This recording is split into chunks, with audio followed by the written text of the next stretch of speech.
Hello बच्चों, let us read this question. This question says the Gibbs energy change accompanying a given process is minus 85.77 kilojoule per mole at 25 degree Celsius and minus 83.68 kilojoule per mole at 35 degree Celsius.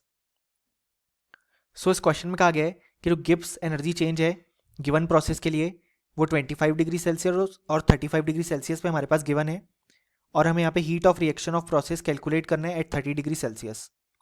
सो इस question को solve करने के लिए जो की concept required है हमारे पास वो है यहाँ पे concept of Gibbs free energy change. तो हम जानते हैं कि जो गिब्स फ्री एनर्जी चेंज होता है उसको हम लिख सकते हैं delta H minus T delta S. So यहाँ पे हमें एक चीज़ अज्यूम करनी पड़ेगी कि यहाँ पे जो एंथैल्पी चेंज यानी कि डेल्टा एच है और एंट्रोपी चेंज डेल्टा एस वो यहाँ पे अफेक्ट नहीं होते हैं by temperature change of up to 10 degree Celsius. यानी कि अप टू 10 डिग्री सेल्सियस का अगर हम टेम्परेचर चेंज कर रहे हैं तो डेल्टा एच और डेल्टा एस में चेंज नहीं आता है. सो अब अगर हम यहाँ पे वैल्यूज पुट करें तो सबसे पहले हम 25 डिग्री सेल्सियस वाली की बात करेंगे तो वो जाएगा minus 85,770 is equal to delta H minus 298 kelvin. अगर हम 25 डिग्री सेल्सियस को केल्विन में कन्वर्ट करें मल्टीप्लाइड बाय डेल्टा एस. ये हो गया इक्वेशन 1. अगर हम बात करें इक्वेशन 2 की तो वो जाएगा माइनस 83,680. जब हम किलो जूल को जूल में कन्वर्ट करेंगे तो हम 1000 से मल्टीप्लाई कर देंगे is equal to delta H minus 308 delta S क्योंकि अब टेम्परेचर है 35 डिग्री सेल्सियस. ये हो गया इक्वेशन 2.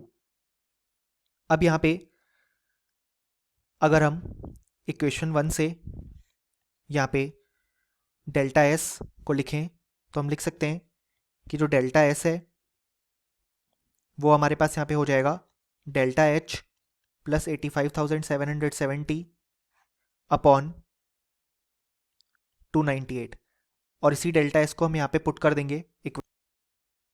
सो हम लिख सकते हैं माइनस 83,680 इज इक्वल टू